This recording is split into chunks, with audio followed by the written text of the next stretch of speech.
felt like the end of something, and I struggle with the end of things really badly. And it's scary because it's like this may be the last time. Like the last time I spoke to him may have been the last time that I'll ever speak to him. I'm dealing with heartache today.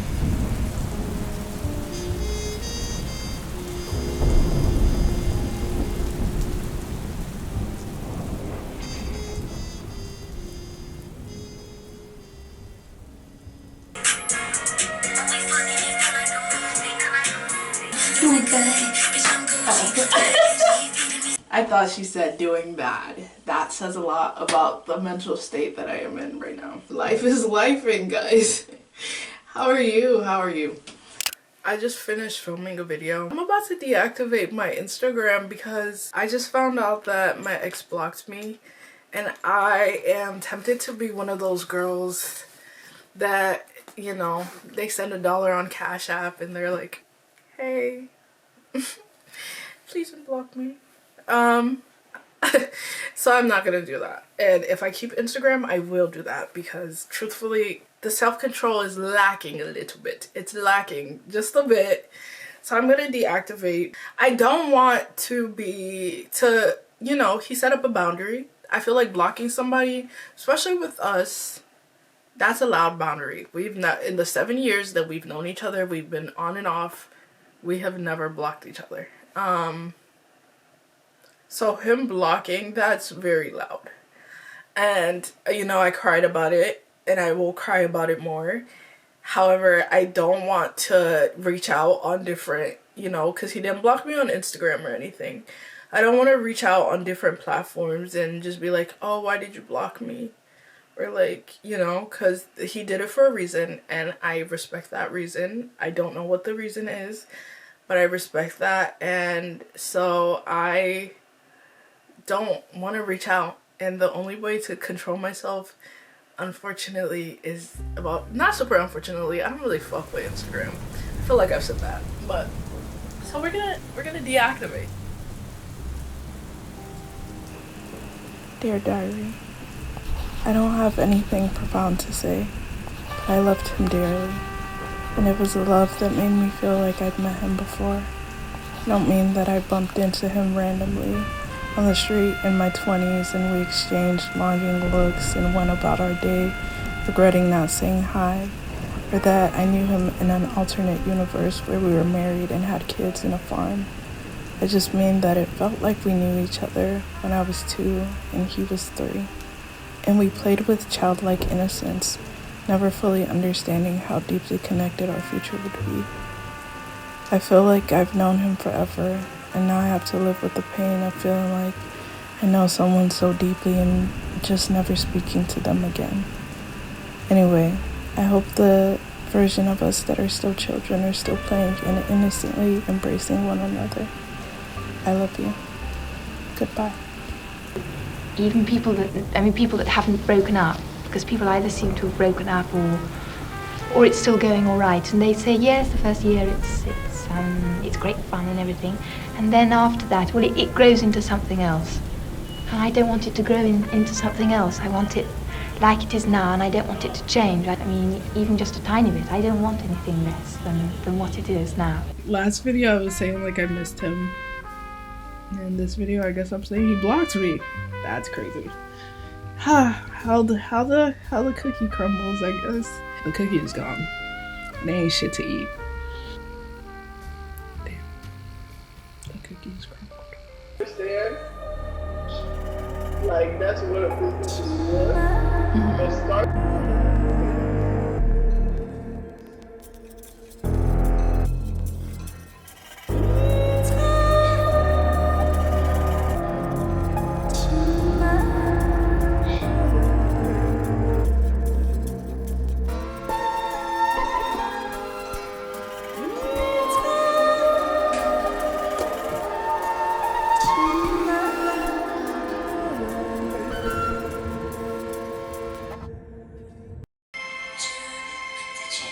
Today is gonna be a distraction day. The thing that's tricky about this day is like, what distraction do I do? other than just lay in bed and do nothing, which is absolutely what I want to do. So what distraction do I do that will make me not want to, you know, and not stress me out?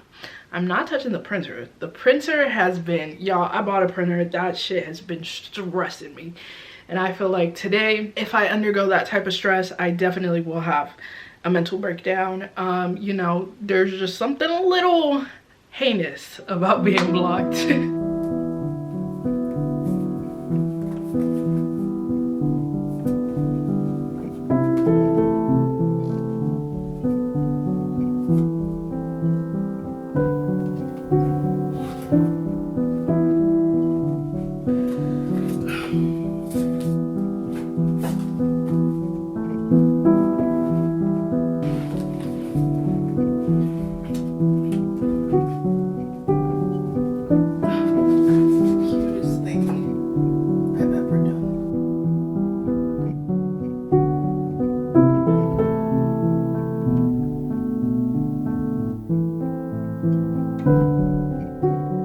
Right now, I'm reading The Perks of Being a Wallflower. Y'all are probably like, girl, weren't you just reading Twilight? I am still reading Twilight. I did not finish Twilight yet. But The Perks of Being a Wallflower, y'all, this book, you know, I'm going through this whole thing with my ex and just love in general. And I didn't want to read Twilight because it wasn't going to portray love the way that I need to read it. Blue is sad. Pink is some stuff I love. Orange is relatable.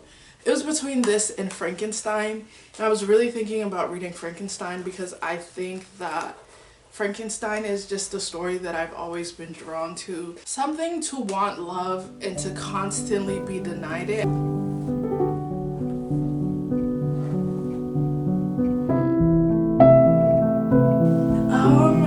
Mainly, I think I'm trying to work on relationship stuff this week. Hey guys, it's me. I'm back from therapy. Therapy was interesting. You know, we talked about the whole being blocked thing. But yeah, I was telling her I understand why he did it and why, you know, why somebody would block after all of that. Because even though we ended mutually, we didn't end on bad terms. I get it. 7 years of being on and off. Maybe, you know, maybe you should consider block, right? Yeah, that's a sound thing to do in that type of situation. So I don't blame him. I think I was mainly just sad on the basis that that felt like the end. It felt like a closed door. Sorry, Moose wanted to be in here. Moose. Yeah, it felt like a closed door. It felt like the end of something. And I struggle with the end of things really badly. And it's scary because it's like this may be the last time. Like the last time I spoke to him may have been the last time that I'll ever speak to him. And then part of me wants to hope that it won't be and that we will talk again and everything will work out eventually. But then the other part of me knows that if I hold on to that idea, it's going to prevent me from healing a little bit, because if somebody else comes into my life, I'm going to be like, no, like, I'm his, he's mine. Less possessive, but, you know, like, my heart belongs to him. Just said the same exact thing. But yeah, again, less possessive.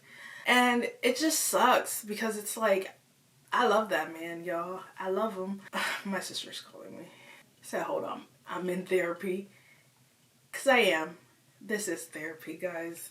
You know, I don't want to like hold out for him, you know, because I feel like once he decided to block, he understood that that meant whatever happens from here on out is what happens. And I think I need to just stop focusing on anything man. Anything man, we need to stop. I am definitely in a point of my life where I'm at the point where I need to worry about my personal growth, my personal development, having more than $14 in my bank account. That's what I need to worry about. What did Lana Del Rey say? But I love that man. Yeah, that's what she said. I don't know. I don't want to say that's embarrassing. I genuinely love that man. if you're watching this, I love you. I understand why you did it, and I hope you heal, and I hope I heal too. We don't have to heal with each other. We don't have to end up with each other, but I came to the terms that it'll never be, at least where it is now, I don't have any ill feelings for him, even if I don't end up with him in the end, and vice versa. I think that we will end up with exactly who we are supposed to end up with. I hope it's very fulfilling and happy for the both of us, even if that's a part. I just felt like him doing that block, it hurt a lot, but it was also a little bit of closure, and it was about a little bit of like, okay, let me stop worrying about this. Let me stop doing things so that we can get together and so that we can be together. It's okay. And it's okay to think about myself completely at this moment and not him at all. And that makes me want to cry. Yeah, that makes me want to cry because it's really hard for me to do that because I've spent so much of my years thinking about him and our life, and now that's gone. Like, all with that block, it just felt like everything was erased from that. And I'm crying. I need to stop crying on here. I said the other day that it's like fine to cry on here, and it is, but damn, every day, bitch, crying every day is insane. But that's a sign of burnout. Fun fact, if you did not know. What can I say? I'm just a sensitive girl. So my therapist has advised a no man strike. Not a strike, but a no man thing. And I think I agree. I'm just trying to get my money up, y'all. Trying to not have to go to work every day physically and hate it. So yeah, that's my update. That is my update. Mr. Moose is here as well. I have nose hairs, according to my sister, which finding out that she told me I had nose hairs yesterday, like long nose hairs yesterday. Finding that out, and then also finding out I was blocked yesterday as well and this morning, it has not been the best for me because I just been like, damn, I'm blocked and I have long ass nose hairs. But you know, fuck it at this point. I am glad to have nose hairs and a nose that can smell. MTV? Crazy to see you here. Oh, wow. Let's shut that back. We are back in the art room. Truthfully, I'm just moving everything to that side of the room. If I wanted to be more productive, I would just clean. I don't. I am going to be doing some clay stuff. If you watched one of my older vlogs, you would know that I ordered a kiln and it's supposed to come January, like early mid-January. Not that much clay, but I wanted to make a few things so that when the kiln does come, I'm not like making stuff. Like, I want to try it out as soon as I can, essentially. So I think I'm gonna try to make a mug today. So I don't have a wheel because wheels are expensive, y'all. Wheels are literally almost $1,000 for like I guess a decent to good one. I don't even know like the quality scale because I know they have cheaper ones on Amazon.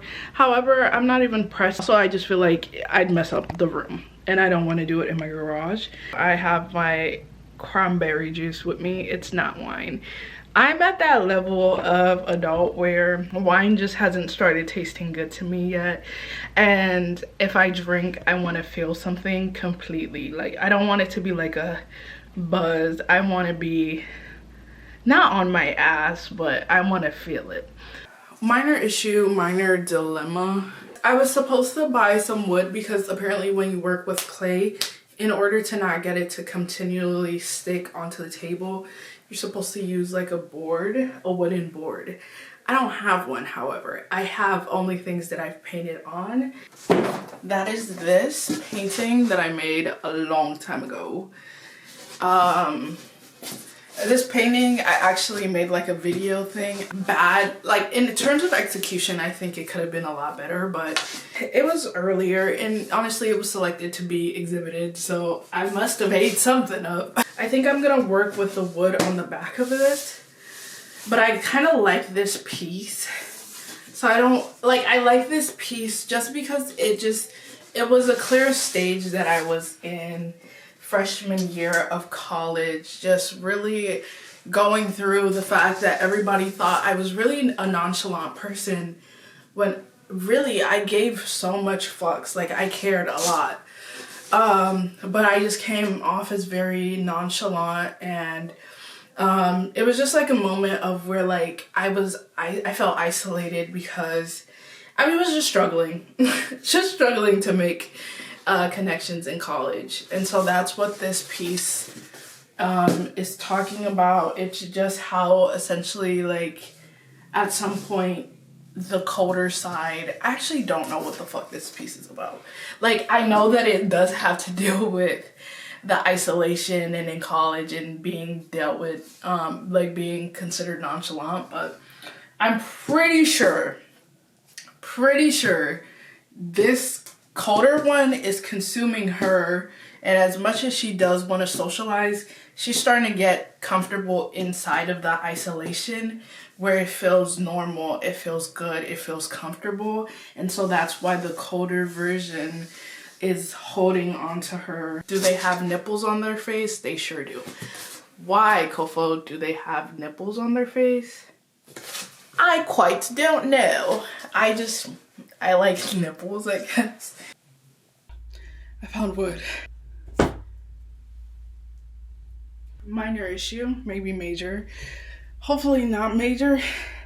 That piece of wood seems like it's just itching to give me a splinter. I'm not into those. Definitely not a part of the kink splinter club.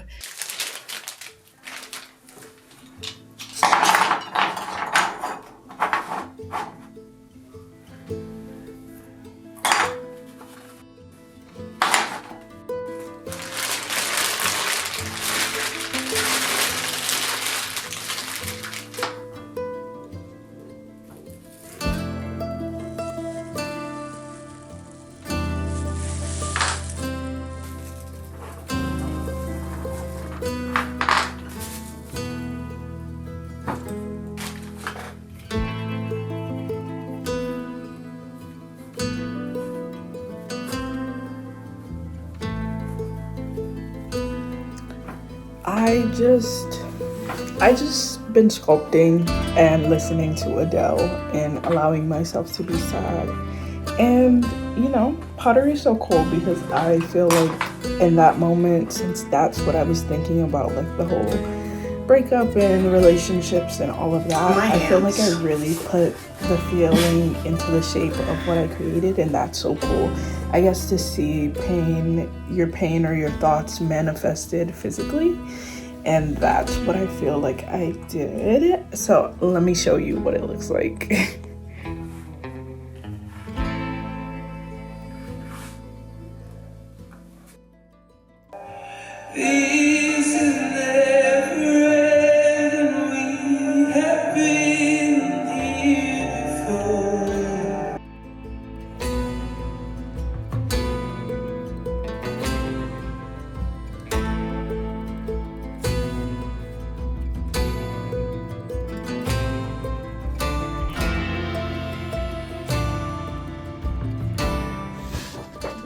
I'm crying. I'm like, I don't know, guys. She may be sad, but she is bad. We stand on that. This is what she's looking like. I've realized that I've been gravitating a lot towards like this shape, whatever this is, like flare outs and stuff. And I kind of love it because it just shows so much weight, and that's something that I've been experiencing, just heaviness, and I think it shows that. I don't think this would be a functional mug just in terms of a lot of things, but I love it. The side could use some work, but I think I'm gonna end the vlog here. I did the whole clay thing, and then I tried to add the handles, and it was looking really cute and I was in love with it, and then it started cracking. One crack after another. And it broke. The whole thing cracked. So clearly, I don't know shit about clay. I'm not that sad about it, surprisingly. I guess, you know, you can only be pissed on so many times. That is not true. I don't know why I said that, but yeah, if you can't tell by my voice, I am in low spirits, I guess. Not necessarily about the pottery, not necessarily about being blocked, but I just feel like I need to take off my makeup and lay in bed and just do nothing for a good amount of time. How are we feeling? Quite depressed right now, but persevere. We persevere.